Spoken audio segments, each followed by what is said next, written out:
So for any of us in this room today, let's start out by admitting we're lucky. We don't live in the world our mothers lived in, our grandmothers lived in, where career choices for women were so limited. And if you're in this room today, most of us grew up in a world where we have basic civil rights. And amazingly, we still live in a world where some women don't have them. But all that aside, we still have a problem, and it's a real problem. And the problem is this: women are not making it to the top of any profession anywhere in the world. The numbers tell the story quite clearly. 190 heads of state, 9 are women. Of all the people in parliament in the world, 13% are women. In the corporate sector, women at the top, C-level jobs, board seats, tops out at 15–16%. The numbers have not moved since 2002 and are going in the wrong direction. And even in the nonprofit world, a world we sometimes think of as being led by more women, women at the top, 20%. We also have another problem, which is that women face harder choices between professional success and personal fulfillment.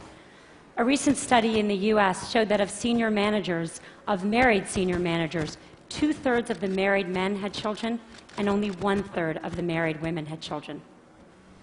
A couple of years ago, I was in New York, and I was pitching a deal, and I was in one of those fancy New York private equity offices you can picture, and I'm in the meeting. It's about a 3-hour meeting, and 2 hours in, there's kind of needs to be that bio break, and everyone stands up, and the partner running the meeting starts looking really embarrassed.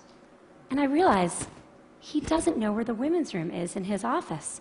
So I start looking around for moving boxes, figuring they just moved in, but I don't see any. And so I said, "So did you just move into this office?"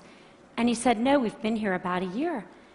And I said, "Are you telling me that I am the only woman to have pitched a deal in this office in a year?" And he looked at me and he said, "Yeah, or maybe you're the only one who had to go to the bathroom." So the question is, how are we going to fix this? How do we change these numbers at the top? How do we make this different? I want to start out by saying I talk about this, about keeping women in the workforce, because I really think that's the answer. In the high-income part of our workforce, in the people who end up at the top Fortune 500 CEO jobs or the equivalent in other industries, the problem, I am convinced, is that women are dropping out. Now, people talk about this a lot, and they talk about things like flex time and mentoring and programs companies should have to train women. I want to talk about none of that today, even though that's all really important. Today, I want to focus on what we can do as individuals. What are the messages we need to tell ourselves?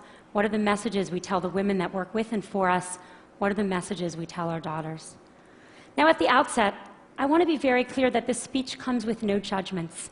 I don't have the right answer. I don't even have it for myself.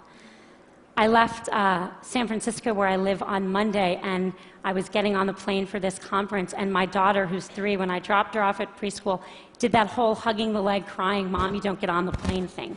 This is hard. I feel guilty sometimes. I know no women, whether they're at home or whether they're in the workforce, that don't feel that sometimes. So I'm not saying that staying in the workforce is the right thing for everyone. My talk today is about what the messages are if you do want to stay in the workforce. And I think there are 3. 1, sit at the table. 2, make your partner a real partner. And 3, look at that, don't leave before you leave. Number 1, sit at the table. Just a couple weeks ago at Facebook, we hosted a very senior government official, and he came in to meet with senior execs from around Silicon Valley.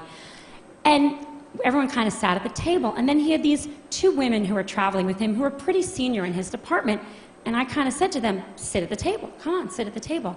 And they sat on the side of the room. When I was in college, my senior year, I took a course called European Intellectual History. Don't you love that kind of thing from college? Wish I could do that now. And I took it with my roommate, Carrie, who was then a brilliant literary student and went on to be a brilliant literary scholar. And my brother, smart guy, but a water polo playing pre-med who was a sophomore. The 3 of us take this class together. And then Carrie reads all the books in the original Greek and Latin, goes to all the lectures. I read all the books in English and go to most of the lectures. My brother is kind of busy. He reads one book of 12 and goes to a couple of lectures, marches himself up to our room a couple days before the exam to get himself tutored. The three of us go to the exam together, and we sit down, and we study, sit there for 3 hours in our little blue notebooks. Yes, I'm that old. And we walk out, and we look at each other, and we say, how'd you do? And Carrie says, boy, I feel like I didn't really draw out the main point on the Hegelian dialectic. And I say, God, I really wish I had really connected John Locke's theory of property, the philosophers that follow. And my brother says, I got the top grade in the class. You got the top grade in the class? You don't know anything. The problem with these stories is that they show what the data shows. Women systematically underestimate their own abilities. If you test men and women and you ask them questions on totally objective criteria like GPAs, men get it wrong slightly high and women get it wrong slightly low. Women do not negotiate for themselves in the workforce. A study in the last 2 years of people entering the workforce out of college showed that 57% of boys entering, or men, I guess, are negotiating their first salary, and only 7% of women. And most importantly, men attribute their success to themselves, and women attribute it to other external factors. If you ask men why they did a good job, they'll say, I'm awesome. If you ask, obviously, why are you even asking? If you ask women why they did a good job, what they'll say is someone helped them, they got lucky, they worked really hard. Why does this matter? Boy, it matters a lot, because no one gets to the corner office by sitting on the side, not at the table. And no one gets the promotion if they don't think they deserve their success, or they don't even understand their own success. I wish the answer were easy. I wish I could just go tell all the young women I work for, all these fabulous women, believe in yourself, negotiate for yourself, own your own success. I wish I could tell that to my daughter. But it's not that simple, because what the data shows above all else is one thing, which is that success and likability are positively correlated for men and negatively correlated for women. And everyone's nodding, because we all know this to be true. There's a really good study that shows this really well. There's a famous Harvard Business School study on a woman named Heidi Roizen. And she's an operator in a in a company in Silicon Valley, and she uses her contacts to become a very successful venture capitalist. In 2002, not so long ago, a professor who was then at Columbia University took that case and made it Heidi Roizen.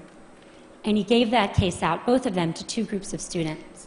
He changed exactly one word, Heidi to Howard, but that one word made a really big difference. He then surveyed the students, and the good news was the students, both men and women, thought Heidi and Howard were equally competent, and that's good.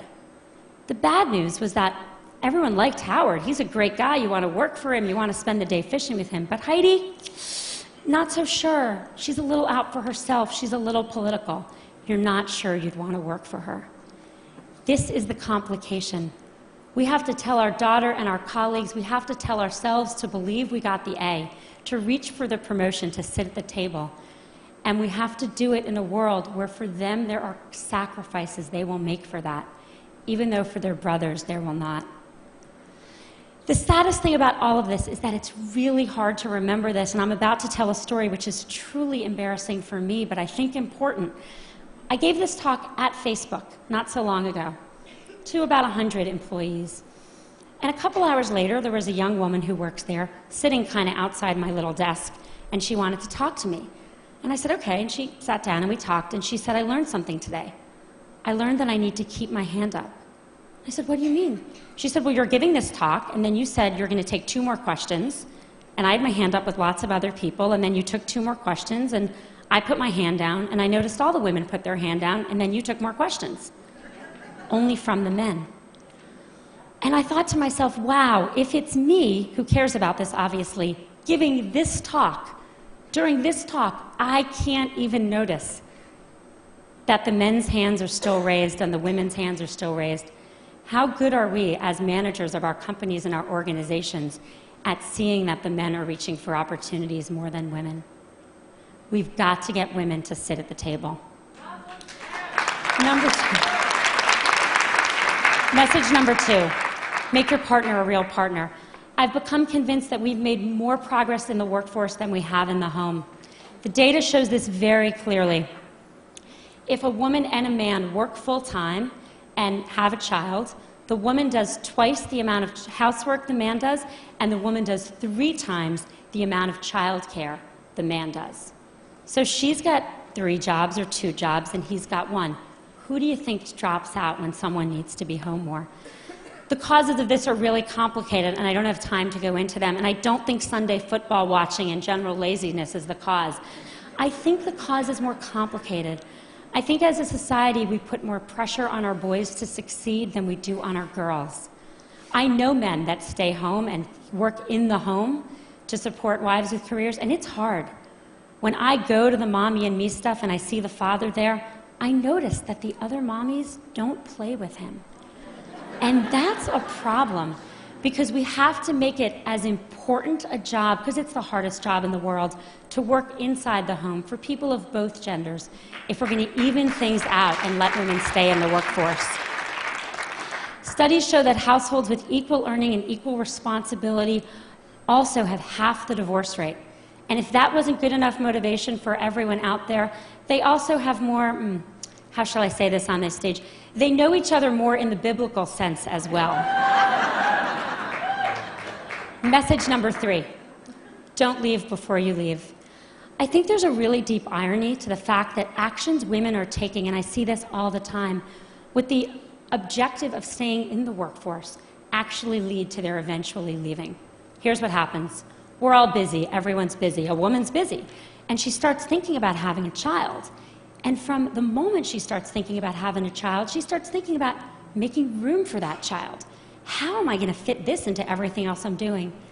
And literally from that moment, she doesn't raise her hand anymore. She doesn't look for a promotion. She doesn't take on the new project. She doesn't say, me, I want to do that. She starts leaning back. The problem is that, let's say she got pregnant that day, 9 months of pregnancy, 3 months of maternity leave, 6 months to catch her breath. Fast forward 2 years, more often, and as I've seen it, women start thinking about this way earlier. When they get engaged, when they get married, when they start thinking about trying to have a child, which can take a long time. One woman came to see me about this, and I kind of looked at her. She looked a little young, and I said, so are you and your husband thinking about having a baby? And she said, oh no, I'm not married. She didn't even have a boyfriend. I said, you're thinking about this just way too early. But the point is that what happens once you start kind of quietly leaning back? Everyone who's been through this, and I'm here to tell you, once you have a child at home, your job better be really good to go back, because it's hard to leave that kid at home. Your job needs to be challenging. It needs to be rewarding. You need to feel like you're making a difference. And if 2 years ago, you didn't take a promotion and some guy next to you did, if 3 years ago you stopped looking for new opportunities, you're going to be bored because you should have kept your foot on the gas pedal. Don't leave before you leave. Stay in. Keep your foot on the gas pedal until the very day you need to leave to take a break for a child, and then make your decisions. Don't make decisions too far in advance, particularly ones you're not even conscious you're making. My generation, really sadly, is not going to change the numbers at the top. They're just not moving. We are not going to get to, we're 50% of the population. In my generation, there will not be 50% of people at the top of any industry. But I'm hopeful that future generations can. I think a world that was run where half of our countries and half of our companies were run by women would be a better world. And it's not just because people would know where the women's bathroom are, even though that would be very helpful. I think it would be a better world. I have 2 children. I have a 5-year-old son and a 2-year-old daughter. I want my son to have a choice to contribute fully in the workforce or at home, and I want my daughter to have the choice to not just succeed, but to be liked for her accomplishments. Thank you.